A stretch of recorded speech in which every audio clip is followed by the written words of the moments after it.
여기 한국인들은 왜 중국어를 못하냐며 격분해하고 있는 중국 엘리트 학생들이 있습니다. 하지만 그들은 이내 충격적인 경험을 하게 되고 완전히 합주기가 되어 입을 강제적으로 다물 수밖에 없게 되는데요. 그렇다면 그들이 대체 어떤 경험을 했던 것일까요? 안녕하세요. 저는 독일 출신의 레오나라고 합니다. 저는 현재 중국 인류의 명문대학교에 재학 중인 학생인데요. 많은 사람들이 독일인인 제가 어째서 중국에서 대학교까지 다니고 있는 거냐며 궁금해하곤 하는데 이건 제 가족의 상황 때문에 어쩔 수가 없었습니다. 왜냐하면 아빠는 제가 5살이 되던 무렵에 중국으로 사업을 하러 가셨고 결국 저는 5살 때부터 중국에서 줄곧 살게 되었거든요. 그야말로 저는 외모와 국적만 독일인이지 독일보다 중국에서 더욱 오래 산 중국인과 다름없는 사상을 가진 사람이 되어버렸던 것이죠. 실제로 저는 중국 대학교의 역사학과에까지 입학하게 되었기에 저는 어쩌다 보니 중화사상의 최정점에 있게 된 셈이었는데요. 중화사상은 중국이 최고라는 사상처럼 보이지만 사실 숨겨진 비밀이 하나 존재했어요. 그건 바로 중국을 띄우는 동시에 다소 뜬금없어 보이지만 한국에 대한 끝도 없는 비하를 하는 거였습니다. 그래서 저는 중국에서 초등학교부터 대학교까지 전부 나오면서 한국은 중국의 속국이라는 교육부터 해서 한국은 하나부터 10까지 전부 거짓투성이고 그저 세계 최빈국이자 중국의 전통옷과 음식, 노래 등의 문화를 뺏으려고 하는 자존심도 없는 국가라는 교육을 받아왔습니다. 결국 저는 자연스레 한국은 매우 후진국이자 무시를 받아 마땅한 국가라는 생각을 하게 되었죠. 아빠는 이러한 제 모습에 중국을 너무 믿지 말고 더 넓은 세계로 나가라는 말을 항상 하시곤 했는데요. 아빠는 중국 언론 및 공영방송 등 중국에서는 보이는 것을 너무 맹신하면 안 된다는 말을 입에 달고 사셨거든요.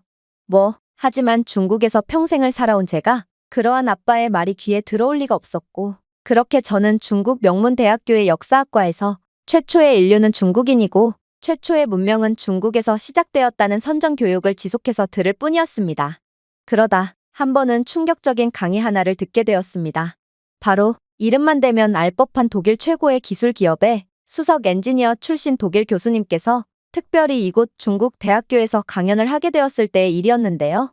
그런데 교수님께서는 중국이 나아가야 할 길에 대한 강의를 하던 와중 중국은 반드시 한국을 본받아야 하고 만약 한국처럼 기술혁신을 이루어내지 못하면 중국은 지금의 경제위기를 절대로 극복할 수 없다는 충격적인 강의를 하셨거든요. 당연히 강의실은 난리가 났어요. 중국 학생들은 한국은 중국의 속국이며 혼자 힘으로는 컴퓨터 한 대 못 만드는 기술 후진국쯤으로 알고 있는데 이런 한국을 따라가지 못한다면 중국은 끝장이라니 이건 그야말로 엄청난 충격과 혼란을 주기에 충분했거든요.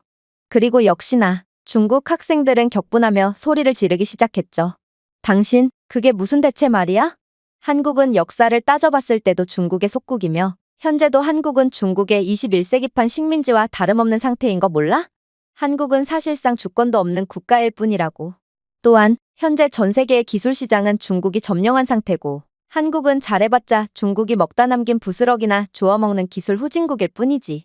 그런데 현재의 기술 흐름을 주도하는 중국이 한국 같은 후진국을 본받는다는 게 말이나 되는 소리란 말이야? 한국인들은 중국을 섬기고 있기에 현재 중국어까지 자발적으로 배우며 중국의 심기를 거스르지 않기 위해 부단히 애를 쓰고 있고 실제로 한국의 모든 중고등학교에서는 의무적으로 중국어를 배우고 있다고 하지. 이렇듯 한국이 중국의 속국이라는 명백한 증거가 있음에도 당신은 그저 헛소리로 모두를 기만하고 있을 뿐이야.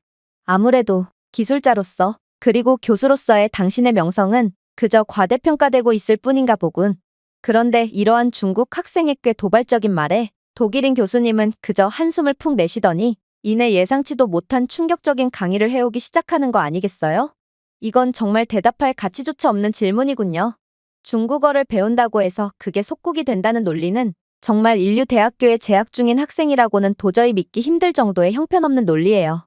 이게 중국 최고의 지성인들의 논리라니 이건 중국의 참담한 미래를 여실히 반영하는 것 같군요. 자, 보세요. 현재 중국의 중고등학교에서도 한국어를 교육시키며 제 조국인 독일뿐만 아니라 요즘 전 세계인들이 한국어를 배우려고 난리가 난 상태인데 그렇다면 전 세계가 한국의 식민지라는 말인가요? 그리고 한국이 중국의 기술력에 뒤처져서 부스러기만 주워먹고 있다니 이건 아예 현실 자체를 외면하는 안타까운 주장입니다. 여러분들은 다가올 미래 산업에서 어떤 분야가 가장 유망할 거라고 생각하시나요?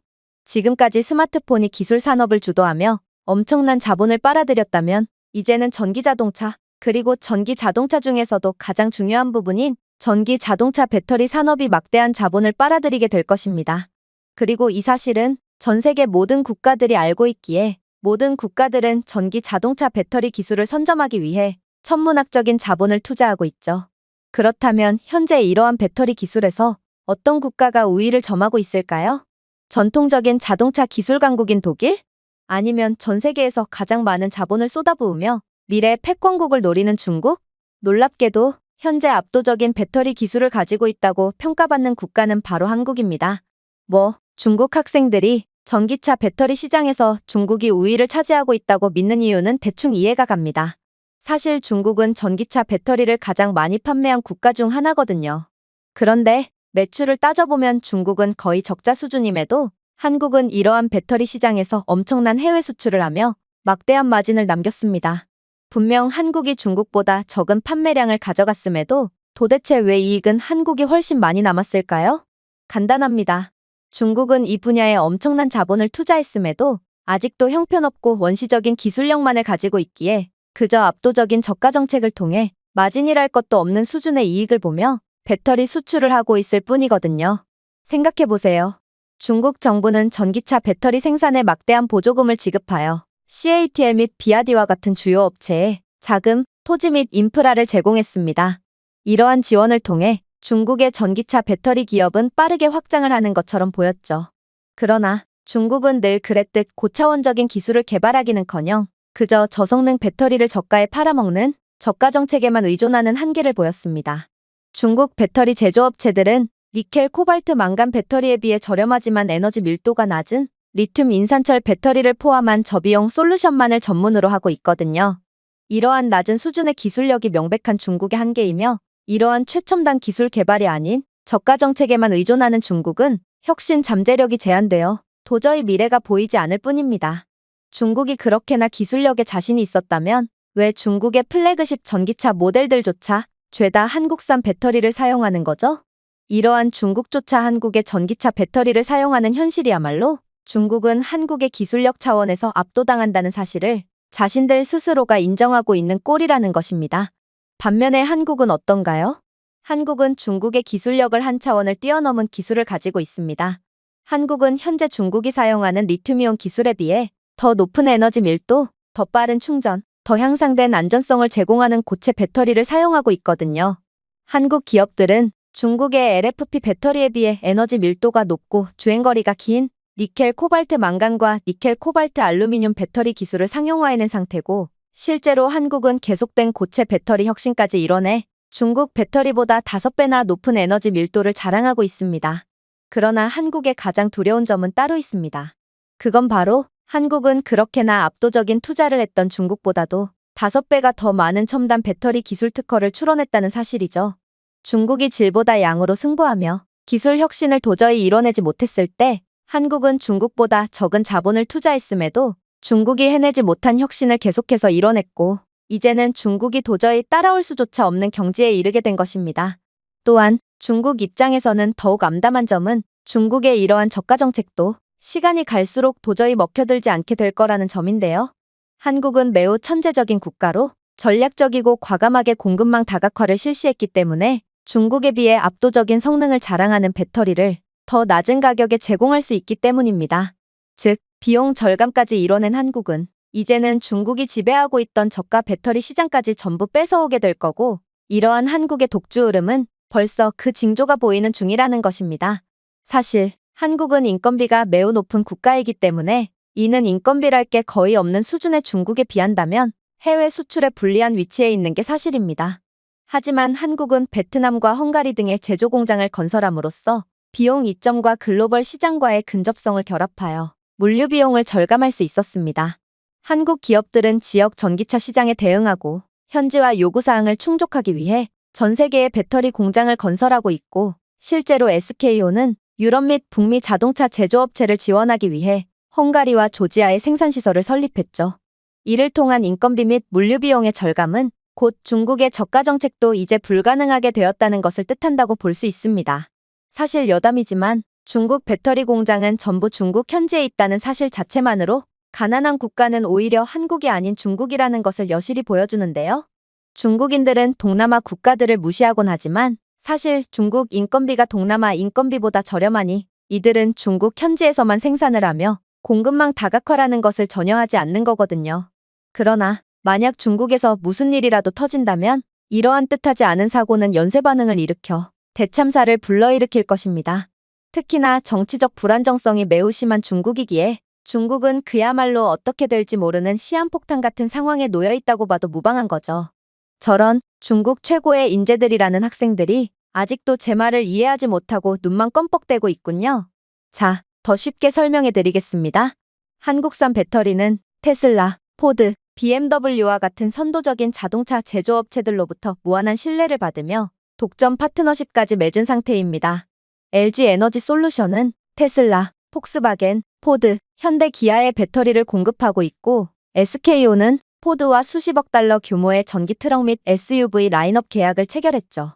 즉, 사실상 전 세계 전기차 산업은 한국이 없으면 아예 생산 공정 자체가 전부 멈춘다는 말입니다. 전기차에서 가장 기술적으로 중요한 부분이 바로 배터리 부분인데 전통적인 자동차 강국인 독일조차 심지어 전기차 시장에 가장 큰 투자를 하고 있다는 미국조차 한국의 기술력을 도저히 따라오지 못하고 있고 한국의 기술력에만 전적으로 의존하고 있는 게 지금의 현실이거든요. 반면에 중국의 저가형 LFP 배터리는 아무도 사용하지 않습니다. 그저 저가형 중국 전기차에서나 사용될 뿐이고 그러한 싸구려 중국산 전기차는 가난한 중국인들이 아니고서야 아무도 구매하지 않죠. 심지어 한국은 세계 최고의 기술력뿐만 아니라 중국의 박리담회를 대체할 강력한 비용 절감이라는 카드까지 갖고 있는 사실상 무한한 가능성을 가지고 있으면서도 전기차 배터리 시장을 지배하면서 버는 막대한 이익을 전부 연구개발에 투자하고 있고 이는 앞으로도 한국이라는 압도적인 국가를 막을 국가는 도저히 없다는 소리인데요. 독일인이자 나름 기술기업에서 엔지니어로 일했던 제 입장에서도 이렇듯 기술시장의 주도권을 한국에 완전히 내주게 된 상황에 안타까움을 느끼지만 아무튼 정말로 발등에 불 떨어진 건 이 시장에 무리하면서까지 막대한 투자를 했지만 결국 한국에 패배하고만 중국이라는 것이죠. 이건 정말 충격적인 강의였고 실제로 교수님의 강의가 끝나도 강의실에는 한참 동안 소름 돋는 정막만이 가득했는데요. 그리고 중국이 세계 최고고 한국은 중국이 남긴 부스럭이나 주워먹는 국가인 줄 알았던 제 입장에서도 이건 매우 배신감이 느껴지면서도 까무러칠 정도로 경악스러운 강의가 아닐 수 없었습니다. 그러나 그때 한 중국인 학생이 충격적인 주장을 하기 시작했고 이러한 정막은 완전히 박살나게 되었습니다. 그래? 한국이 그렇게 대단한 기술 강국이라면 그냥 한국을 점령해서 한국의 기술력을 그대로 뺏어오면 되겠네. 어차피 한국인들은 다들 중국인이 되고 싶어하는 식민지인들 아니야? 한국인들은 중국인이 되고 싶어서 중국어까지 필수적으로 배우는 상황이고 실제로 중국의 공영방송에서는 중국인 관광객에게 깍듯이 중국어로 응대하는 한국인들의 영상이 수도 없이 공개되어 있지. 만약 중국이 한국인들에게 자랑스러운 중국인이 될 기회를 제공한다면 한국인들은 단 한 명도 빠짐없이 자신들의 나라를 버리고 기꺼이 중국인이 되려고 할 거야. 그렇게 된다면 한국의 기술력도 곧 중국에 흡수되겠지. 중국 학생의 말에 중국의 현실에 침울해하던 중국 학생들은 일제히 환호성을 내질렀고 그러한 고성에 교수님은 귀를 틀어막으며 미간을 찌푸렸는데요. 그러면서 중국 학생들의 광기 어린 모습에 혀를 끌끌 차더니 이내 이 강의실에서 유일하게 금발의 푸른 눈을 가지고 있던 제게 시선을 집중하더군요. 그러고는 저보고 어디 나라 출신이냐고 물어왔죠. 저는 뭔가 알 수 없는 부끄러움을 느꼈고 그렇게 기어가는 목소리로 독일이라고 대답하게 되었는데요. 그러자 교수님은 마치 들어서는 안 될 말이라도 들은 것처럼 머리를 감싸쥐더니 이내 이러한 중국인들의 행보에 대해 어떻게 생각하냐고 물어오더군요. 사실 저는 할 말이 없었습니다. 저는 중국에서 계속된 세뇌 교육을 받다 보니 정말로 중국인들처럼 생각하게 되었고 저는 오로지 중국의 편일 뿐이었거든요. 특히나 다른 중국 학생들은 제가 섣부른 대답이라도 하면 가만두지 않겠다는 듯 눈을 잔뜩 부라리며 제게 무언의 압박을 가했기에 저는 결국 교수님의 말에 차마 아무런 대답도 하지 못하고 말았습니다. 그리고 이러한 제 모습에 독일인 교수는 한숨을 푹 내쉴 뿐이었는데요. 그러면서 도대체 독일이 어디까지 추락한 거냐며 독일 학생이 여기서 뭘 하고 있는지는 모르겠지만 공산당을 믿지 말고 더 넓은 세상으로 나가라며 아빠와 똑같은 조언을 해오더라고요. 그와 동시에 교수님은 자신은 이런 수준 낮은 중국에서 조금도 더 있을 수 없을 것 같다며 중국 명문대 순회 강연을 온 자신이지만 그냥 다른 강연을 전부 취소한 채 곧바로 독일로 다시 돌아가야겠다며 강의 시간을 한참이나 남겨두고 그대로 강의실을 빠져나가 버렸는데요. 그리고 그러한 교수님의 모습에 중국 학생들은 교수님의 명성은 전부 거짓말이고 교수는 분명 사기꾼이 분명하다며 퇴장하는 교수님을 향해 침을 뱉으며 쓰레기까지 던져대더군요. 저는 이러한 중국 학생들의 수준 낮은 모습에 현타를 잔뜩 느끼게 되었고 그렇게 제가 중국에서 정말 제대로 된 교육을 받고 있는 건지 헷갈릴 지경에 이르게 되었습니다. 그리고 그렇게 중국에 대한 의심이 극에 달할 무렵 저는 우연히 독일 공영 채널에서 충격적인 영상을 접하게 되었죠. 저는 독일어를 까먹을까봐 항상 독일 TV 채널을 시청 중이었는데 독일 공영방송은 이내 두 눈을 휘둥그레지게 만드는 놀라운 내용의 다큐를 송출했거든요. 이대로라면 전 세계는 한국에 의해 완전히 집어삼켜지게 됩니다. 십수년 전까지만 해도 그저 기술력 측면에서 다크호스라고만 여겨지던 한국은 이제 전통적인 기술 강국들을 무참히 박살내며 모든 파일을 뺏어가고 있거든요. 안타깝게도 전통적인 기술 강국이라고 불리던 독일조차 이제는 한국에 의해 완전히 기술력 수준을 따라잡히게 되었습니다. 혁신이 없는 독일은 그저 정체되어 버렸고 과거의 명성은 있지만 내실은 없거든요. 아무래도 한국의 기술 혁신으로 인해 가장 큰 피해를 본 국가는 독일과 중국이라고 봐도 무방할 정도로 한국은 기존의 기술 시장을 주도하고 있던 독일의 먹거리를 완전히 빼앗아 간 상태이며 저가 정책만을 고수하며 박리담회식 기술 수출을 하던 중국에도 압도적인 기술력과 합리적인 비용을 제시하며 중국까지 완전히 압도하고 있는 상황이죠. 이러한 현실은 최근에 있었던 쿠웨이트의 스마트시티 개발 프로젝트만 봐도 알 수 있습니다. 쿠웨이트는 사우스 사드 알 압둘라 스마트시티 프로젝트에 대한 국가수주 공고를 냈고 이는 약 20조 원 규모의 대형 사업이었기에 당연히 많은 국가들에서 이러한 막대한 마진을 노리고 경쟁에 뛰어들었거든요. 그 중에서도 이번 국가수주 입찰에서 가장 큰 경쟁자로 떠오른 건 한국과 독일, 그리고 중국이었습니다. 독일은 각종 국가 기술수주 경쟁에서 한국에 의해 연이은 패배를 겪고 있던 상황이었기에 이번 스마트시티 개발 사업에 있어 더욱 철저한 준비를 해왔고 중국은 기존의 20조 원 규모의 프로젝트를 단돈 4조라는 단가 후려치기로 승부를 봤거든요. 그러나 결과적으로 이번 경쟁에서 승리한 건 바로 한국이었습니다. 왜냐하면 한국은 그 어떠한 국가들도 감히 해결책을 제시하지 못한 부분에도 천재적인 발상으로 모든 문제를 해결했거든요. 일단 쿠웨이트는 석유 수출로 막대한 부를 쌓은 부자 국가입니다. 그러나 이러한 석유 수출로 부를 쌓은 중동 국가 특유의 고질적인 문제를 앓고 있는 중이죠. 바로 인프라 부족입니다. 즉, 이번 경쟁에서 중요한 점은 스마트시티 기술 구현뿐만 아니라 쿠웨이트의 각종 인프라를 손봐줘야 한다는 말인데 이 부분에서 한국은 압도적으로 유리한 고지를 점했죠. 왜냐하면 한국의 국가 기술력 경쟁력은 어제 오늘 일이 아니고 한국 기업들은 중동 건설 및 스마트 기술 프로젝트에서 강력한 명성을 쌓아왔기 때문입니다. 한국은 이미 200조 원 규모의 사우디아라비아 리야드 메트로 프로젝트에서 성공적인 결과를 거두었고 극심한 더위, 모래 폭풍, 그리고 희소한 수자원으로 특징지어지는 중동 지역 특유의 건조한 환경에도 인프라의 내구성과 자원의 지속 가능성에 대한 큰 도전을 해결한 국가거든요. 반면에 독일은 이러한 사막 기후에 대한 속시원한 해결책을 제시하지 못했고 결국 이번 경쟁에서도 물만 잔뜩 먹은 채 경쟁에서 도태될 뿐이었던 것입니다. 또한 중국은 압도적으로 저렴한 단가를 제시했음에도 여전히 신뢰를 받지 못했죠. 애초에 중국이라는 나라 자체가 스마트시티를 구현해내지 못했는데 어떻게 남이 나라의 스마트시티를 구현해 줄 수가 있겠어요? 특히나 중국은 단가 후려치기에서 비롯된 지형과 품질 문제에 직면해 있고 심지어 중국은 1대1로 프로젝트에서 비롯된 여러 나라와의 각종 정치적 문제까지 빚고 있기에 더더욱 선택을 받을 수 없었습니다. 하지만 한국은 중동 지역에서의 여러 프로젝트 성공 경험이 있을 뿐만 아니라 한국의 여러 도시들은 이미 세계 최고의 스마트시티를 구현해 놓은 상태였는데요. 한국의 대표 스마트시티인 송도와 세종은 IoT, AI, 지속 가능성의 원활한 통합을 보여주며 그 역량을 구체적으로 보여주었고 서울 또한 이미 수많은 외국인 관광객들이 증명하는 세계 최고의 스마트시티였죠. 실제로 한국은 이러한 자신들의 위대한 스마트시티 기술력을 통해 도저히 극복할 수 없을 것 같아 보였던 쿠웨이트의 한계를 놀라운 방법으로 극복하기 시작했어요. 일단 쿠웨이트 도시 지역의 급속한 인구 증가는 교통 혼잡, 그리고 공공시설에 대한 수요 증가로 이어졌는데요. 이러한 급속한 혼잡 때문에 기존의 교통 인프라는 증가하는 차량 수를 감당하기에 상당히 불충분했고, 공공시설 및 인프라도 한계 상태에 다다른 상태였습니다.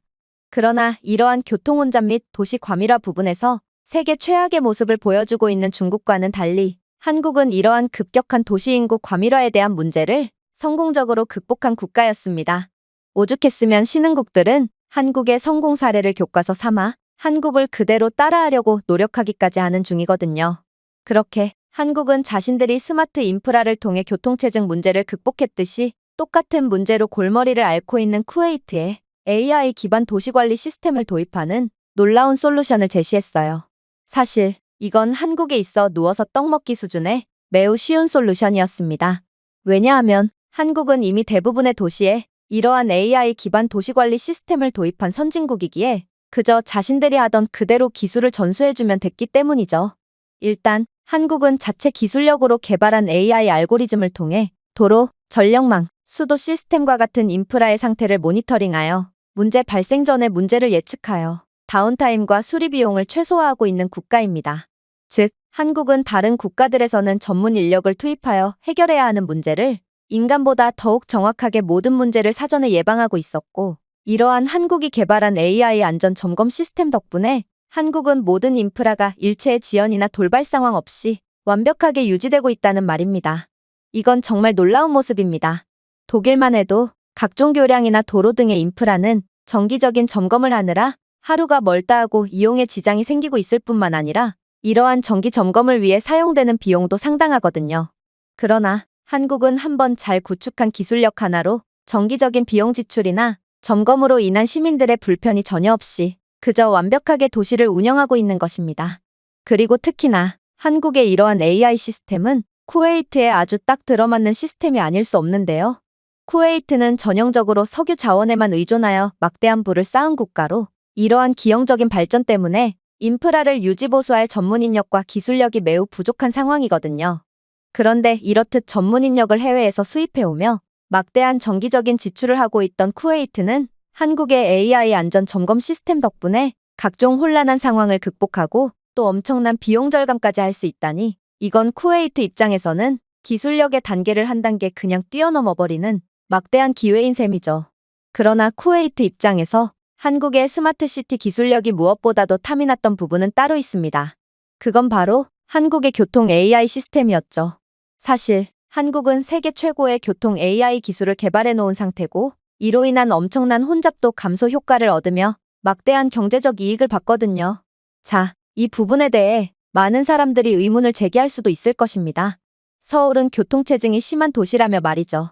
그러나 중요한 것은 서울에 등록되어 있는 차량 수에 비한다면 서울은 기적적인 수준으로 교통체증을 줄인 국가라는 것입니다. 독일의 베를린만 해도 서울보다 2배는 심한 교통체증 상황을 보이고 있고 다른 유럽 주요 도시인 런던과 파리만 해도 상황은 마찬가지입니다. 그런데 더 놀라운 점은 이들 국가들은 서울보다 등록된 차량 수가 훨씬 적음에도 서울보다 훨씬 혼잡하고 교통체증이 심하다는 것이죠. 그렇다면 한국은 어떻게 이렇듯 놀라운 효과를 낼 수 있었을까요? 그건 바로 한국은 교통 혼잡을 줄이기 위해 천재적인 AI 교통 시스템을 진작에 도입했기 때문입니다. 일단 한국의 AI 기반 시스템은 교통 패턴을 실시간으로 분석하여 교통 신호를 조정하고 혼잡을 줄이기 위한 대체 경로를 제안하고 있는데요. 한국의 대중교통 및 자가용 차량에는 이러한 AI 시스템이 구비되어 있고 이러한 AI 시스템은 만천대의 버스, 지하철, 택시 데이터를 실시간으로 통합하여 교통 흐름을 최적화하고 혼잡도를 50% 줄이는 성과를 거두었습니다. 요즘 상당히 많은 독일인들이 한국으로 여행을 떠나고 있다는 통계가 발표되었고 아무래도 한국의 버스를 탑승해 본 사람들이라면 이러한 한국의 기술력을 곧바로 눈치채셨을 텐데요. 한국의 버스는 클라우드 기반 교통관리 시스템을 사용하여 경로와 일정을 동적으로 최적화한 상태거든요. 한국의 최첨단 교통관리 시스템은 도로 센서, GPS, 기상 관측소에서 데이터를 수집하여 혼잡을 예측하고 사용자에게 사전에 공지해주고 있고 여러분들이 탑승한 한국 버스가 늘 빠르게 이동할 수 있었던 이유는 바로 이러한 한국의 기술력 덕분이라는 것입니다. 심지어 한국은 승객 수요 예측 AI 기술까지 개발하며 피크 시간을 예측하고 혼잡한 노선에 추가 버스를 배치하여 대기 시간을 최소화하는 말도 안 되는 모습을 보여주기까지 했는데요. 이로 인해 한국의 대중교통 정시율은 95% 이상으로 향상되어 2위와도 현격한 격차를 보이는 압도적인 교통강국으로 거듭나게 되었죠. 물론 한국의 압도적인 기술력은 여기서 끝이 아닙니다. 한국의 대중교통마저 사람이 일일이 점검 및 수리를 하는 것이 아닌 AI 기반 예측 유지보수 시스템을 통해 버스가 항상 최상의 상태를 유지하도록 보장하거든요.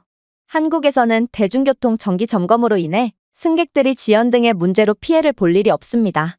한국 버스는 별도의 센서를 통해 엔진 성능, 타이어 공기압 및 배터리 수준이 실시간으로 모니터링되고 있고 AI는 사소한 문제가 확대되기 전에 감지하여 피크 시간이 아닌 시간대에 유지 보수를 예약하거든요.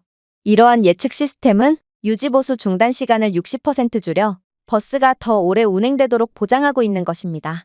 자, 한국은 이렇듯 완벽한 스마트 시티를 구현해 놓았습니다. 그리고 아무리 봐도 한국이 여기서 더욱 효율성을 개선할 수 있는 방법은 전혀 없어 보이죠. 그러나 한국은 극한의 효율성으로 유명한 국가입니다. 이들은 이러한 기술력을 통해 극한으로 효율적인 시스템을 구현하지 않을 거였다면 애초에 시작조차 안 했다는 듯 더욱 천재적인 기술들을 보여주기 시작했거든요. 일단 한국은 버스 정류장을 전부 실시간 도착 정보, 날씨 업데이트, 경로 제한을 표시해주는 스마트 버스 정류장으로 교체하기 시작합니다. 그리고 한국은 이러한 스마트 정류장에 무선 휴대폰 충전기 등 여러 편의시설을 추가했죠. 처음에 전 세계 도시공학자들은 이러한 한국의 모습에 의문을 표할 뿐이었습니다. 스마트 버스 정류장을 만드는 건 교통 효율과는 관계가 없는 그저 돈 낭비일 뿐이고 한국처럼 전국적인 스마트 정류장을 구현해 놓는 건 그저 예산 낭비에 그칠 거라고 비난했거든요. 그러나 한국은 이러한 이론과는 완전히 정반대되는 결과를 만들어냅니다. 스마트 정류장으로 인해 매우 체계적인 교통 정보를 확인할 수 있고 또 편리한 대기를 할 수 있게 된 한국의 시민들은 전부 자가용을 놔두고 대중교통을 이용하기 시작했거든요. 한국의 대중교통이 계속해서 선진화될수록 한국인들은 구태여 자가용을 이용할 필요가 없어 교통 혼잡이 개선되었다는 것입니다. 즉, 한국이 웬만한 전 세계 대도시 중에서도 가장 많은 자가용 대수를 기록하고도 교통체증은 선진국 대도시 중 세계 최하위 수준인 것도 전부 이러한 한국의 높은 기술력과 천재적인 전략 덕분이라는 것이죠. 물론 한국의 공유 자전거 시스템도 한국의 교통혼잡 해소에 많은 기여를 해주었습니다. 따릉이라고 불리는 한국의 GPS 기반 공공자전거 공유 시스템은 실제로 자가용을 이용할 예정이었던 시민들을 자전거로 유도함으로써 서울의 교통체증을 15%나 줄이는 압도적인 성과를 냈다고 알려져 있거든요. 최근 들어 갑자기 전 세계적으로 이러한 공유 자전거 시스템이 늘어나고 있는 이유도 한국의 공유 자전거 시스템 도입 성공 이후 전 세계 모든 국가들이 한국을 따라하고 있기 때문입니다. 그리고 이렇듯 세계에서 가장 완벽한 스마트 시티를 구현한 한국이기에 쿠웨이트는 한국을 선택할 수밖에 없던 것입니다.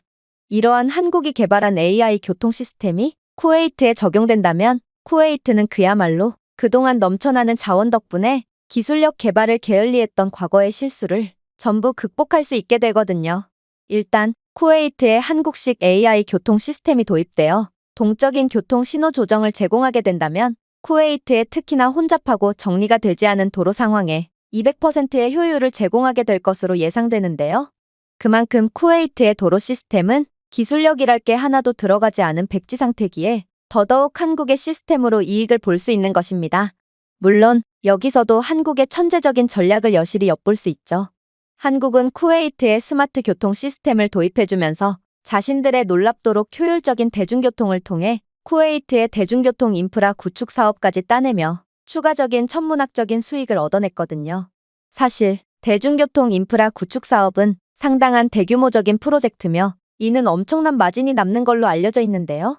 그런데 한국은 자원 강국이라 막대한 부를 자랑하는 쿠웨이트의 돈을 완전히 쓸어오려고 작정을 했는지 이러한 스마트 시티 프로젝트로 인한 이익뿐만 아니라 추가적인 막대한 프로젝트 계약금까지 따내며 그야말로 웬만한 국가의 1년 예산쯤 되는 상당한 이익을 벌어들인 것입니다.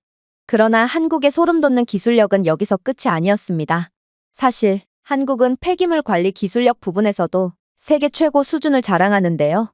한국인들은 초등학생들조차 분리수거를 하는 방법을 알고 있고 세계에서 가장 높은 분리수거율을 보이는 국가라는 점을 고려한다면 이러한 한국의 환경에 대한 노력과 기여도 그리고 기술력은 그리 놀랄 부분도 아니라고 할 수 있습니다. 실제로 인천 송도 국제업무지구만 봐도 한국의 차원이 다른 기술력과 환경을 위한 노력을 여실히 느낄 수 있는데요. 한국은 이미 쓰레기를 중앙처리센터로 운반하여 아예 쓰레기 트럭 자체를 없애는 지하 공합 폐기물 시스템을 갖추고 있고, 송도를 비롯한 여러 신도시에서는 모든 폐기물을 지하로 보내서 처리하는 천재적인 기술을 구현해냈거든요. 이는 매우 위생적일 뿐만 아니라 장기적으로 봤을 때는 도시의 슬럼화 예방과 효율성 개선으로 더욱 큰 이익을 볼 수 있는 놀라운 기술력이라고 볼 수 있습니다. 심지어 송도에서는 이렇게 모인 폐기물을 50메가와트의 전력으로 변환하여 18만 가구의 전력을 공급하고 있기까지 한데요. 즉, 모든 것을 극한으로까지 개발하는 극단적인 한국은 전 세계 그 어떤 국가들도 해내지 못한 말도 안 되는 기술을 개발하는 사고를 친 것입니다. 물론 한국의 놀라운 폐기물 처리 기술은 여기서 끝이 아니었습니다. 한국의 거리 곳곳에는 IoT 기반 스마트 쓰레기통이 즐비해 있고, 쓰레기통에 내장되어 있는 IoT 센서는 쓰레기가 가득 차면 당국에 경고 알림을 줌으로써 쓰레기가 적시에 수집될 수 있도록 하고 있거든요. 이는 마찬가지로 꽉 찬 쓰레기로 인한 거리 오염을 줄이고 정기적으로 필요한 인력 문제를 해결함으로써 장기적으로 봤을 때는 상당한 예산 이익을 안겨주는 천재적인 인프라라고 볼 수 있죠. 그리고 이러한 한국의 친환경 기술력은 쿠웨이트에 특히나 많은 이익을 안겨다 주었습니다. 일단 한국의 지하 공합 폐기물 처리 시스템은 쿠웨이트에 해충을 유인하거나 빠르게 부패할 수 있는 고온 조건에서도 청결을 유지하게끔 하며 쿠웨이트의 스마트시티에 매우 이상적이었는데요. 또한 IoT 쓰레기통의 경우에도 쓰레기의 부패 문제가 매우 심각할 뿐더러 인력 문제까지 겪고 있는 쿠웨이트의 상황을 180도 개선해 줄 수 있는 최고의 효율을 가져다주는 기술이었죠. 그러나 쿠웨이트가 한국의 이러한 친환경 기술을 무엇보다도 환영하고 있는 이유는 따로 있습니다. 그건 바로 한국의 기술력은 쿠웨이트라는 국가의 운명 자체를 완전히 뒤바꿀 수 있는 강력한 힘으로 작용할 수 있기 때문이죠. 왜냐하면 쿠웨이트는 무분별한 석유 및 자원 남용으로 환경오염 국가라는 오명이 붙은 국가고, 요즘처럼 친환경을 중시하는 세계적인 기조 속에서 이러한 쿠웨이트의 자원을 통한 발전은 국제제재 및 비판을 받는 상당한 오점으로 작용하고 있거든요. 그래서 환경오염 국가 쿠웨이트는 석유로 쌓은 막대한 국가의 부에 비해 국제적 발언권이 전혀 없었습니다. 그러나 지금의 쿠웨이트는 한국의 친환경 기술력 덕분에 친환경 국가 이미지를 가져갈 수 있게 되었습니다. 즉, 한국의 기술력은 쿠웨이트의 장기적이고 지속 가능한 발전을 위한 첫걸음이라고 볼 수 있는 것이죠. 물론 여기서도 한국의 천재적인 면모가 여실히 드러납니다. 한국도 그저 착하고 순진한 국가라서 이러한 친환경 기술을 개발한 것이 아니거든요. 물론 한국의 친환경에 대한 노력은 분명 존중받아야 할 테지만, 한국은 이러한 환경을 생각한다는 착한 이미지를 통해 국제 발언권 및 영향력을 높이고, 쿠웨이트와 같은 부유하지만 환경오염에 대한 부분 때문에 국제적 제재를 받는 국가들에게 친환경 기술을 수출함으로써 막대한 부를 쌓으려는 목적으로 친환경 기술력을 개발했던 것입니다. 그리고 이제야 한국의 노림수가 완전히 통하게 된 것이죠. 즉, 한국은 천재 국가이자 다른 선진국들보다 두수 앞은 내다보는 통찰력이 높은 국가라는 것입니다. 실제로 현재 기술 강국이라던 독일뿐만 아니라 그 어떠한 선진국들조차 한국 정도 되는 수준의 친환경 기술력을 갖추지 못하고 있다는 것을 고려해 본다면 한국의 이러한 성견지명은 소름마저 돋게 한다고 할 수 있습니다. 이런 한국을 도대체 누가 막을 수가 있을까요?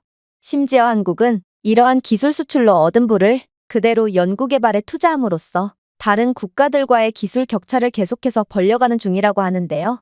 독일 과학기술부에 따르면 한국의 이러한 빠른 기술 발전이 지속된다면 독일은 15년 내로 다른 국가로 기술을 수출하는 기술 강국이 아닌 압도적인 기술력을 가지게 된 한국에 의해 완전히 뒤처져 이제는 한국으로부터 기술을 수입해와야 하는 상황에까지 직면하게 된다고 하는데요. 이렇듯 한국은 도저히 이론적으로는 설명이 안 되는 두려운 국가이며, 만약 독일이 이러한 한국의 기술 발전사를 따라하지 않는다면 독일은 그야말로 완전히 국가괴멸 상태로 전락하고 말 것입니다. 결국 저는 한국의 말도 안 되는 모습에 완전히 까무러치고 말았습니다. 지금까지 제가 중국에서 받은 교육은 전부 거짓투성이었고 저는 그동안 속아왔을 뿐이었거든요. 그리고 저는 아빠와 교수님께서 말씀하신 중국을 믿지 말고 더 큰 세상을 보라는 것이 어떤 의미인지 완전히 깨닫게 되었는데요. 저는 중국 안에서 우물안 개구리였을 뿐이었고 그저 중국 대학교에서 허송세월을 보낸 셈이었거든요. 그렇게 저는 그 즉시 중국 대학교에서의 자퇴원서를 접수했고 한국으로 국제 편입 절차를 알아보게 되었습니다. 한국이야말로 10년 내로 전 세계를 지배할 선진국이었고 이 나라에 합류하지 않는다면 저는 그저 중국이라는 침몰하는 난파선에서 죽을 날만 기다리는 꼴과 다름없었거든요. 제가 준비해온 내용은 여기까지입니다. 끝까지 시청해주셔서 진심으로 감사드리며 여러분들의 구독과 좋아요, 알림 설정은 영상 제작에 큰 힘이 됩니다. 이상 세모튜브였습니다. 여기 한 프랑스 여성이 한국과 일본을 방문했다고 합니다. 그녀는 한국인들과 일본인들의 똑같은 행동을 보고 두 나라는 겉으로만 친절하게만 보일 뿐 결국 가식적인 나라일 뿐이라며 학을 떼고 말았다고 하는데요. 하지만 그녀는 불과 30분도 지나지 않아 한국인들의 행동의 비밀을 깨닫고 이럴 수는 없다며 그 자리에서 무릎을 꿇고 말았다고 합니다. 그렇다면 그녀가 한국과 일본에서 어떤 경험을 했던 것일까요? 안녕하세요. 저는 프랑스 출신의 미레유라고 합니다. 최근에 저는 한국과 일본을 방문하게 되었고 이 두 나라의 경험은 정말 제 인생관에 엄청난 영향을 미쳤을 정도로 저는 이때의 경험을 지금도 잊지 못하고 있는데요. 일단 제 첫 도착지는 일본이었고 제가 일본으로 여행을 갔던 이유는 저는 어렸을 때부터 일본이라는 나라에 관심이 많았기 때문이었습니다. 제 오빠는 일본 애니메이션에 관심이 많았고 그러한 오빠의 모습을 보고 자란 저 또한 일본 애니메이션에 관심을 갖게 되었거든요. 그리고 일본 애니메이션을 보다 보니 저는 어느 정도의 일본어도 구사할 수 있게 되었고 특히나 일본인들은 매우 예의 바르고 시민의식이 높다고 알려져 있었기에 저는 일본에서 좋은 경험들만을 하고 돌아올 수 있을 거라고 생각했죠. 실제로 그렇게 도착한 일본은 꽤 괜찮은 나라처럼 보였습니다. 일본인들은 듣던 대로 무척이나 예의 발랐고 또 친절했거든요. 그러나 제 일본에 대한 호감은 단 이틀 만에 완전히 산산조각나고 말았습니다. 일본은 알면 알수록 이상하고 또 실망스러운 국가였거든요. 왜냐하면 일본어를 어느 정도 할 줄 알았던 저는 일본의 그러한 예의 바르고 친절한 모습은 그저 가식뿐이라는 사실을 곧바로 깨닫게 되었기 때문입니다. 일단 일본인들은 외국인이 뭔가를 물어보면 웃는 얼굴로 매우 친절하게 대답해 주었고 실제로 저는 기초적인 수준의 일본어를 구사하며 뭔가를 물어보는 외국인들의 모습을 몇 번 본 적이 있는데요. 그런데 일본인들은 그러한 외국인에게 웃으면서 반말로 하대하는 일본어를 구사했고 외국인이 일본어를 제대로 알아들을 능력이 없다고 판단되면 욕까지 섞어가며 무례한 대답을 해오더라고요.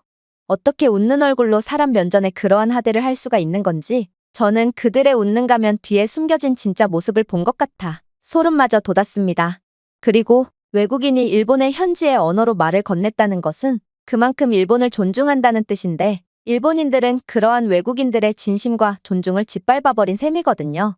더 충격적이었던 점은 질문을 건넨 외국인이 일본인들의 웃는 얼굴을 보고 호의를 받은 줄 착각하고 고맙다고 말한 뒤 가버리면 일본인들은 꼭 그 외국인을 바보 취급하며 뒷담을 해댔다는 것입니다.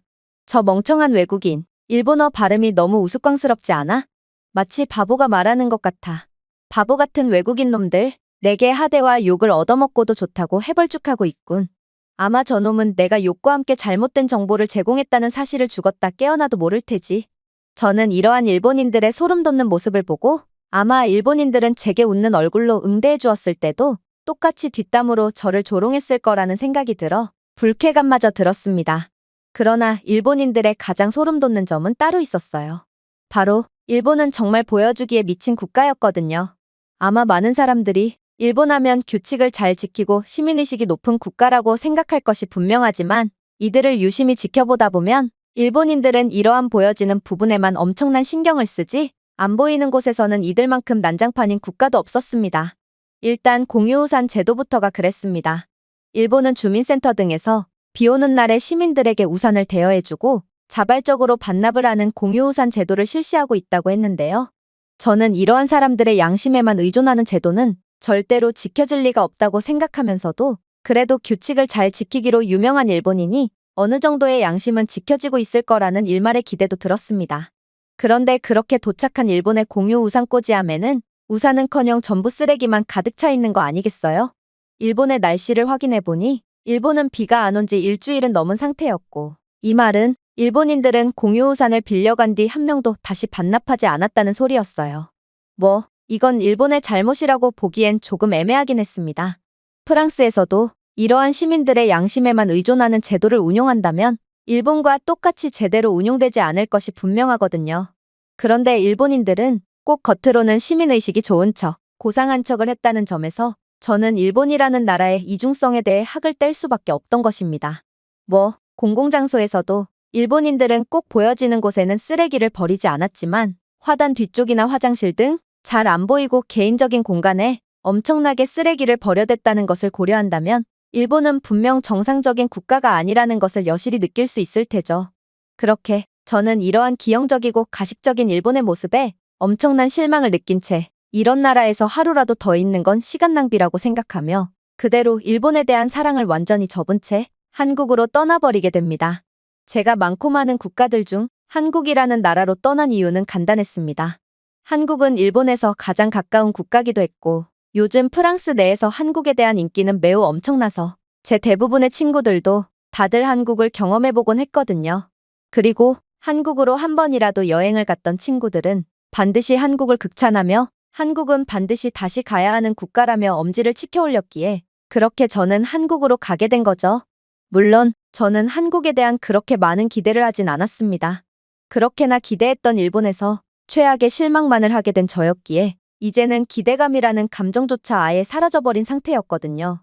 그리고 저는 한국에서의 일정 시작부터 재수없는 일투성이었죠. 왜냐하면 한국에 도착하니 한국에서는 비가 내리고 있었거든요. 저는 우산을 전혀 준비해오지 않았기에 꼼짝없이 모든 짐들이 비에 젖을 위기를 맞이하게 된 것입니다.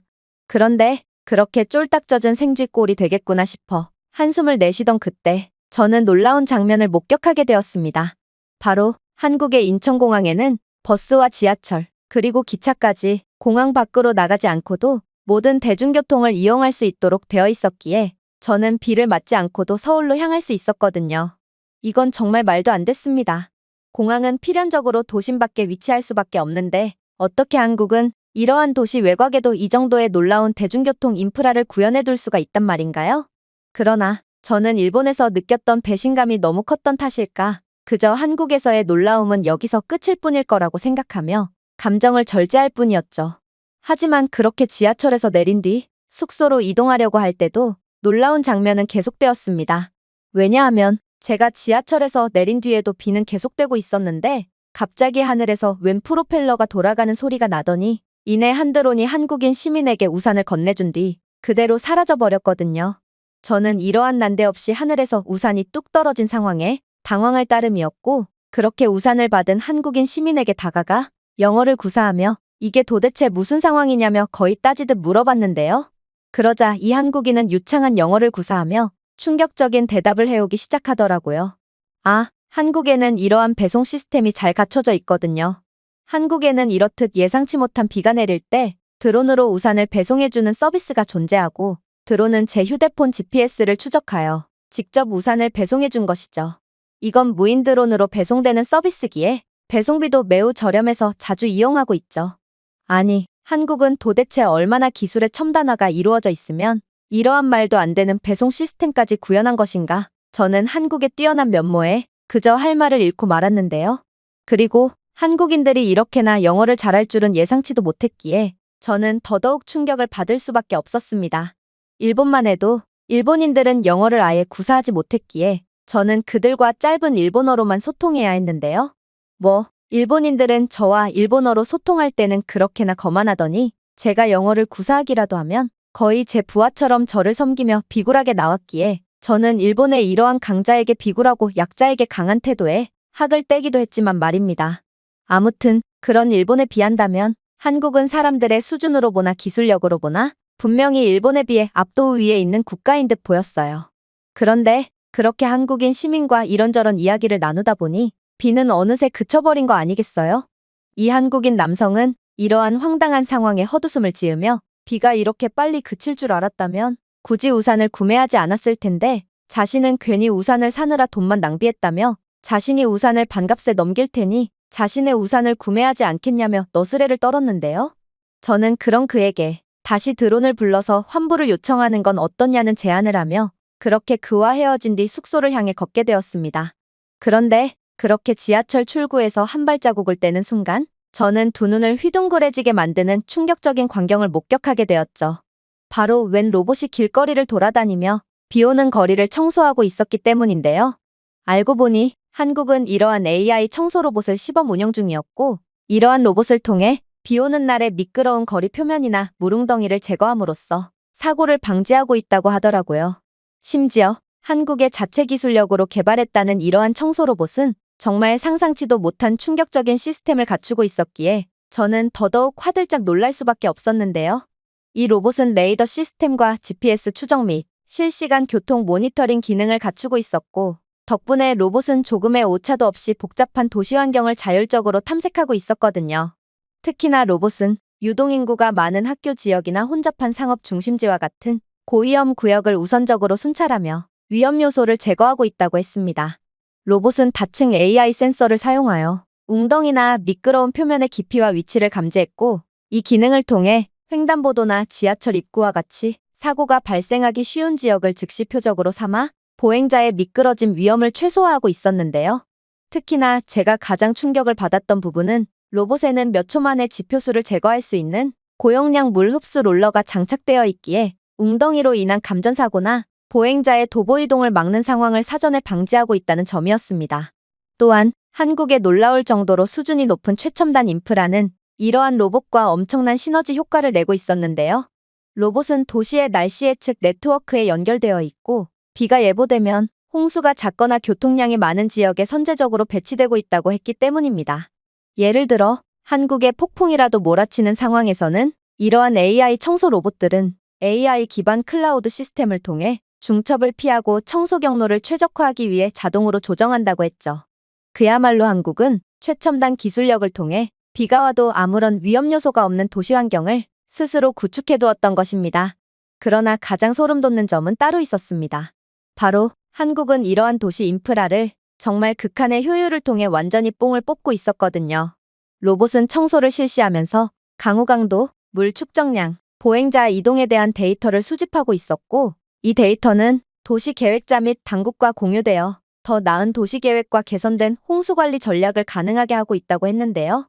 즉, 이러한 한국이 시범 운영 중인 청소 로봇이 본격적으로 상용화된다면 한국은 이러한 무인 로봇으로 더욱 완벽한 도시를 갖게 될 뿐만 아니라 이를 통해 얻은 각종 정보로 더욱 발전할 일만 남았다는 거였죠. 그러나 이러한 한국에 대한 감탄도 잠시 저는 곧 한국의 실망스러운 점을 목격하고 역시나 한국도 똑같다는 생각을 하며 한숨을 쉬고 말았는데요. 왜냐하면 숙소로 가는 길에는 주민센터가 존재했는데 한국도 일본처럼 공유우산 제도를 실시하고 있었거든요. 문제는 한국도 일본과 마찬가지로 공유우산 꽂이함은 텅 비어 있었다는 것입니다. 저는 한국인들도 일본인들과 마찬가지로 전부 훔쳐가는구나 싶어 큰 실망감을 느낄 뿐이었어요. 물론 저는 이렇듯 사람들 개개인의 양심에만 의존하는 시스템은 얼마 가지 못해 곧바로 붕괴될 수밖에 없다는 것을 잘 알고 있습니다. 저는 인간 본성은 이기적이라고 생각하는 사람이거든요. 그러나 저는 이제는 절대로 기대 따위는 하지 않겠다고 다짐했음에도 뭔가 한국만큼은 다를 수도 있지 않을까 하며 한국은 인간 본성이 이기적이라는 제 사상을 완전히 깨부숴줄 거라는 무의식적인 기대를 한 모양이었는데요. 하지만 아무튼 한국도 마찬가지일 뿐이었던 것입니다. 그렇게 저는 고개를 가로저으며 숙소로 향할 뿐이었습니다. 그러나 다음날 다시 밖으로 나온 저는 도저히 믿을 수 없는 장면을 목격하고 그저 할 말을 잃고 말았습니다. 왜냐하면 분명 어제까지만 해도 공유우산 꽂이함에는 하나의 우산도 꽂혀 있지 않았음에도 오늘 다시 주민센터를 지나다 보니 공유우산 꽂이함에는 빈자리가 하나도 없이 모든 우산이 제자리에 돌아와 있었거든요. 심지어 우산 꽂이함 옆에는 별도의 우산이 하나 더 존재하는 걸로 보아 한국의 공유 우산 꽂이함 회수율은 100%가 아닌 105%쯤은 되는 모양이었습니다. 저는 이게 대체 어떻게 가능한 상황인가 싶어 머리가 어지러워졌고 그렇게 주민센터 문을 박차고 들어가 도대체 이게 무슨 상황이냐며 따져묻게 되었는데요. 그런데 한국인 주민센터 직원은 영어를 구사하며 놀라운 대답을 해오는 거 아니겠어요? 글쎄요. 저는 몇 년째 이곳 주민센터에서 일하고 있지만 공유 우산이 분실되거나 반납이 안 되는 경우는 단 한 번도 없었는데요. 도대체 이러한 공유우산을 누가 훔쳐간다는 말이에요? 아무래도 어제 내린 비는 너무나도 갑작스러웠기에 더욱 많은 사람들이 우산을 빌려갔던 거고, 그래서 일시적으로 우산꽂이함이 텅 비었던 거겠죠. 그리고 한국인들이 다음 사람을 위해 최대한 빠른 우산 반납을 했기에 오늘은 우산들이 전부 다시 돌아온 거고요. 몇몇 분들은 우산을 빌려줘서 고맙다며 자신의 개별 우산까지 추가적으로 기부함으로써 다른 사람들을 배려해주기도 하는데요. 이렇듯 한국에서는 우산 회수율이 100%가 넘으니 이러한 공유우산 대여 시스템이 몇 년 동안이나 계속해서 유지될 수 있는 것이죠. 당신의 말대로 사람들이 우산을 그냥 훔쳐가거나 귀찮다고 반납을 하지 않았다면 이러한 공유우산 제도가 계속해서 유지될 수 있었겠어요? 그나저나 프랑스도 꽤나 선진국이라고 알고 있는데 프랑스인들은 이러한 공유우산을 대여하면 다시 반납을 하지 않는다는 말인가요? 저는 그녀의 질문에 얼굴이 새빨개졌고 민망해서 도저히 대답을 할 수가 없었습니다. 프랑스에서 이러한 공유우산 제도는 애초에 시행될 수조차 없고 만약 시행이 된다면 공유우산 꽂이함이 생기는 동시에 우산은 물론이고 우산 꽂이함까지 전부 도난당할 것이 분명하거든요. 그런데 그러한 말도 안 되는 제도를 한국은 놀랍도록 잘 유지하고 있었고 저는 프랑스는 말할 것도 없고 일본의 시민의식조차 전부 압도해버리는 한국의 모습에 경악을 할 수밖에 없었죠. 일본인들은 남들 눈에 띄지 않는 것들은 전부 훔쳐가고 있었지만 한국인들은 오히려 남들의 눈에 띄지 않는 부분일수록 더욱 철저히 지키는 높은 수준을 가진 사람들이었던 것입니다. 하지만 한국인 주민센터 직원은 이렇듯 깜짝 놀라 더 이상 말을 잇지 못하는 저를 보더니 더욱 충격적인 말을 건네오기 시작했어요. 한국의 공유우산 제도는 몇 년째 성공적으로 시행되고 있어요. 그리고 이러한 우산 대여 제도는 곧 한국의 최첨단 기술력과 결합하여 더욱 효율적으로 운영될 예정이죠. 그건 바로 공유우산 키오스크인데요. 실제로 한국의 일부 지역에서는 벌써부터 공유우산 키오스크를 도입해서 이곳 키오스크에서 무인으로 우산을 대여 및 반납을 할 수 있도록 하고 있거든요. 이제 한국의 시민들은 갑작스러운 비가 와도 그저 스마트폰 앱을 통해 가까운 키오스크를 찾아 우산 대여를 할 수 있으므로 이제는 혹시 모를 비를 대비하고자 매일같이 우산을 들고 다니는 불편함을 방지할 수 있는 거죠. 저는 이러한 한국의 놀라운 시민의식과 최첨단 기술력, 그리고 천재적인 아이디어에 그저 벙찔 수밖에 없었습니다. 어떻게 이런 나라가 다 있을 수가 있는지, 프랑스는 이 세 가지 중에서 단 한 가지조차 한국의 발끝만큼도 못 따라가고 있다는 것을 고려해본다면 한국은 그만큼 매우 위대한 국가이자 전 세계의 질서를 주도하는 최고의 선진국이라는 것을 여실히 느낄 수 있었거든요. 아무래도 한국인들은 일본처럼 보여지는 곳에서가 아닌 안 보이는 곳에서 더욱 질서와 규칙을 지키는 수준 높은 사람들이기에 전 세계인들은 보여지는 것에만 미쳐있는 일본에 속아 일본을 더욱 주목하고 있는 경향이 있는 것 같은데 저는 세계인들이 가짜 국가인 일본이 아닌 진짜 국가인 한국에 더욱 주목을 해야 한다는 생각이 들기도 했습니다. 그렇게 저는 한국에서 경탄을 하며 일정대로 한강으로 향하게 되었죠. 한강은 매우 놀라운 강이었습니다. 아무리 해외여행 경험이 많던 저였지만 도시 한가운데에 이렇게나 폭이 넓은 강이 있는 것은 난생 처음 봤고 한강은 그야말로 한국 시민들의 완전한 휴식권을 보장하고 있었기에 저는 더더욱 한강에 빠져들 수밖에 없었는데요. 심지어 한강변 공원에는 자전거 대여, 피크닉존, 편의점, 수상 스포츠 시설 등이 갖춰져 있어 휴식을 위한 많은 선택권이 존재했고 이러한 좋은 경치와 현대적인 편의시설이 어우러져 휴식을 취하거나 야외 활동을 즐기기에 완벽한 공원처럼 보였어요. 특히나 한국은 배송 시스템뿐만 아니라 음식 배달 시스템까지 잘 갖춰져 있는지 한국인들뿐만 아니라 외국인들까지 전부 한국의 한강 공원에서 배달 음식을 시켜 먹으며 완전한 휴식을 취하고 있더군요. 또한 한강 공원 이곳저곳에는 식수대까지 설치되어 있었기에 저는 한국은 정말 모든 것을 다 갖춘 국가구나 싶어 더더욱 부러움의 감정을 느낄 수밖에 없었습니다. 일단 프랑스의 물은 석회수 기반이라 수돗물을 도저히 마실 수 없고 당연히 이러한 공공식수대는커녕 손을 씻을 수 있을 만한 수도꼭지조차 어디에서도 찾아볼 수 없거든요. 그저 물을 마시고 싶거나 손을 씻고 싶으면 전부 돈을 주고 물을 구매해야 하는 게 프랑스의 현실인 것입니다.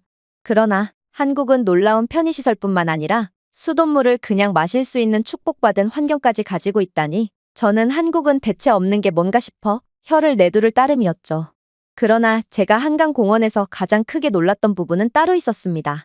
바로 이곳 한강공원에는 재활용 스테이션 및 분리수거 시스템이 갖춰져 있었고 이곳에서는 음식물 쓰레기와 플라스틱, 종이, 일반 쓰레기를 전부 분리해서 버리는 별도의 쓰레기통이 세심하게 구성되어 있었다는 것인데요. 그리고 한국인들은 전부 쓰레기를 분리수거하는 법을 숙지하고 있었고, 이러한 공공장소에서도 어김없이 쓰레기를 분리수거함으로써 높은 시민의식을 보여주고 있더라고요. 저는 이러한 차원이 다른 한국의 모습을 보고 한국을 다녀온 사람들이 왜 그렇게나 한국을 극찬했는지 완벽하게 이해를 할 수 있었고, 저 또한 완전히 한국의 팬으로 돌아서게 되었습니다. 그렇게나 환경 보호를 부르짖고 있는 프랑스지만 현실은 프랑스 국민들 중에 분리수거를 하는 법을 아는 사람은 단 한 명도 없고, 이러한 공공장소에서 완벽한 분리수거의 모습을 보여주기는커녕 아예 쓰레기를 무단으로 투기한 채 도망가 버리는 경우가 대다수거든요. 저는 프랑스에서는 환경 관련 정책 발의자조차 환경보호의 첫걸음인 분리수거를 하는 법조차 모를 거라고 확신합니다. 그러나 한국은 그러한 말뿐인 일본이나 프랑스와는 완전히 다른 모습을 보여주고 있었고, 저는 한국의 이러한 뭔가를 초월한 듯한 모습을 보여주고 있는 장면을 보고 완전히 넋이 나가버렸죠. 그렇게 저는 한강에서 하루 종일 즐거운 시간을 보낼 수 있었고, 심지어 한국은 치안조차 세계 최고 수준이었기에 저는 거의 새벽에 가까운 시간까지 완전히 한국의 밤을 즐기며 지하철 막차를 타고 다시 숙소로 돌아오게 되었죠. 도대체 어떤 나라에서 여자 혼자 새벽 가까운 시간까지 외출을 할 수 있으며, 그것도 택시가 아닌 대중교통으로 다시 집으로 돌아올 수 있단 말인가요? 저는 이러한 한국에 프랑스 및 유럽에서는 상상조차 할 수 없는 경험들을 계속 이어나가다 보니 정말로 이 나라에서 평생을 살고 싶다는 생각을 안 할 수가 없었습니다. 그렇게 저는 서울에서 완벽한 시간을 보냈고, 이제는 바다를 보기 위해 마지막 일정인 부산 일정을 소화하기로 했어요. 그런데 그렇게 부산으로 떠나려고 길을 나선 저는 정말 예상치도 못한 상황에 처하게 되었는데요. 공교롭게도 이번에도 비가 추적추적 내리고 있었거든요. 저는 부산을 갔다가 이번 한국 여행을 마무리하기로 예정되어 있기에 근시일 내에는 다시 올 일 없는 서울의 주민센터에서 우산을 대여할 수는 없었고, 그렇게 꼼짝없이 비를 맞아야 하는 상황에 처하게 되었는데요. 어차피 프랑스인들은 우산을 잘 사용하지 않고 저는 이까짓 비쯤은 별 문제가 되지 않겠다고 생각했기에 그렇게 비를 맞으며 이동하게 되었습니다. 그런데 웬 교복을 입은 여학생 2명이 저를 유심히 지켜보더니 이내 제게 다가와 충격적인 말을 해오는 거 아니겠어요? 저희는 우산이 각자 하나씩 있기 때문에 하나의 우산으로 둘이 같이 쓰면 돼요. 그러니 이 우산을 받으세요. 처음에 저는 그녀가 제게 우산을 판매하기 위해 자신의 우산을 건넨 줄 알았습니다. 프랑스에서는 비가 오는 날마다 유동인구가 많은 곳을 돌아다니며 우산을 정가의 3배에 판매하는 양심 없는 상인들이 즐비해 있는데요. 그리고 당연히 외국인인 저를 위해 자신의 우산을 건네는 것 자체가 말이 안 되기에 저는 그저 그녀의 우산 판매를 거절하며 제 갈 길을 가려고 했어요. 그런데 이 여학생은 제 의심을 눈치챘는지 이내 이 우산은 판매하는 것이 아닌 제게 공짜로 주는 거라며 비를 맞으면 건강에 안 좋으니 꼭 우산을 쓰고 가라는 말을 해오는 거 아니겠어요? 아니, 생전 처음 보는 저를 어떻게 믿고 이렇듯 우산을 건넨다는 말인가? 그것도 돈도 받지 않고 공짜로 우산을 내밀다니. 저는 전 세계 그 어떤 곳에서도 찾아볼 수 없는 한국인의 호의에 엄청난 감동을 받게 되었습니다. 그러나 저는 아무튼 그녀에게 우산을 되돌려줄 방법이 전혀 없었어요. 저는 부산에 갔다가 그대로 프랑스로 돌아갈 것이며, 물론 한국은 다시 돌아오겠지만 몇 개월 내에는 추가적인 여행을 떠날 계획이 전혀 없었거든요. 하지만 제가 이러한 제 상황을 말했음에도 이 여학생은 막무가내인 거 아니겠어요? 그녀는 강제적으로 제게 자신의 우산을 내밀고는 다시 돌려줄 필요는 없으니 괜히 비를 맞아서 건강이 나빠지지 말고 꼭 우산을 쓰고 가라는 말을 건네오더라고요. 아니, 도대체 자신에게 이익이 되는 것도 없는데 도대체 왜 이러한 행동을 한단 말인가요? 저는 그녀에게 너무나도 미안하고도 감사한 마음에 소정의 돈이라도 건네주기 위해 지갑을 꺼냈습니다. 그러나 그녀들은 제가 지갑을 꺼내자마자 그대로 우산을 함께 쓰고 도망가 버렸고, 저는 그렇게 억지로 우산을 얻은 채 덩그러니 남겨지게 되었습니다. 그리고 제가 처한 이러한 상황이 도저히 이해가 가지 않아 그렇게 몇 분간 우두커니 서 있을 수밖에 없었죠. 일본인들은 전 세계인들에게 선진적인 척을 하기 위해 수단과 방법을 가리지 않았지만 한국인들은 굳이 그러한 가식을 부리지 않아도 이러한 호의와 친절이 몸에 배어있는 특별한 사람들이었고, 저는 일본과는 완전히 상반되는 한국인들의 하나 같은 친절에 결국 감동의 눈물을 흘릴 수밖에 없었습니다. 이건 제가 평생 동안 단 한 번도 겪어본 적 없던 특별한 호의였거든요. 그렇게 저는 한국에 완전히 빠진 채로 여학생이 쥐어준 우산을 쓰며 기차역에 도착할 수 있었습니다. 그리고 이러한 예상치도 못한 비 때문인지 KTX에 탑승하는 한국인들의 외투는 전부 젖어 있는 상태였는데요. 그런데 그렇게 젖은 외투를 입은 채 KTX에 탑승한 한국인 탑승객들은 이내 기이한 행동을 하기 시작하는 거 아니겠어요? 이들은 당연하다는 듯 외투를 벗어대더니 이내 한 사람이 다른 사람들의 외투를 전부 수거한 뒤 어디론가로 이동했거든요. 저는 이러한 이해를 할 수가 없는 상황에 벙찔 뿐이었고 도대체 이 남자가 수많은 외투들을 들고 어디로 이동하는 건가 싶어 호기심에 그를 따라가 보게 되었습니다. 그리고 저는 그의 행동을 보고 경악을 할 수밖에 없었죠. 알고 보니 한국의 기차에는 유사시에 이용할 수 있는 고속 세탁기 및 건조기가 존재하고 있었고 한국인들은 자신들의 외투와 젖은 옷가지들을 건조하기 위해 옷가지를 모으고 있던 거였거든요. 아니, 프랑스의 기차에는 이러한 놀라운 인프라는커녕 아예 관리조차 안 되고 있어 쥐떼들만이 가득할 뿐인데 도대체 한국은 어디까지 놀라운 모습을 보여줄 거라는 말인가? 저는 이제는 한국에 놀라기도 지쳐 그저 얼이 빠지고 말았는데요. 그야말로 한국은 인프라면 인프라, 시민의식이면 시민의식, 기술력이면 기술력 등 뭐 하나 빼놓을 것이 없는 완벽한 국가였기 때문입니다.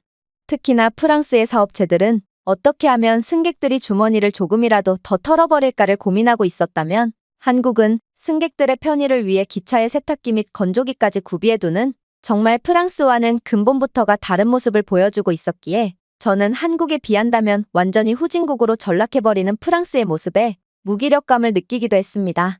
정말로 한국은 의심의 여지 없이 세계 최고의 국가였고 이렇듯 사람들이 한국을 극찬하는 데는 다 이유가 있던 거였습니다. 그와는 반대로 저처럼 호기심에 일본을 가본 사람들은 많아도 일본에 간 뒤 일본을 칭찬하는 사람들은 거의 없다는 점을 고려한다면 한국과 일본은 수준 자체가 다른 국가라는 것을 알 수 있을 테죠. 이번 한국 여행으로 인해 저는 정말 완전히 한국의 팬이 되어버렸고 한국에서 평생을 살기 위해 이 나라에서의 일자리까지 알아보며 한국행을 열렬하게 지망하고 있는 상황입니다. 제가 준비해온 내용은 여기까지입니다. 끝까지 시청해주셔서 진심으로 감사드리며 여러분들의 구독과 좋아요, 알림 설정은 영상 제작에 큰 힘이 됩니다. 이상 세모튜브였습니다.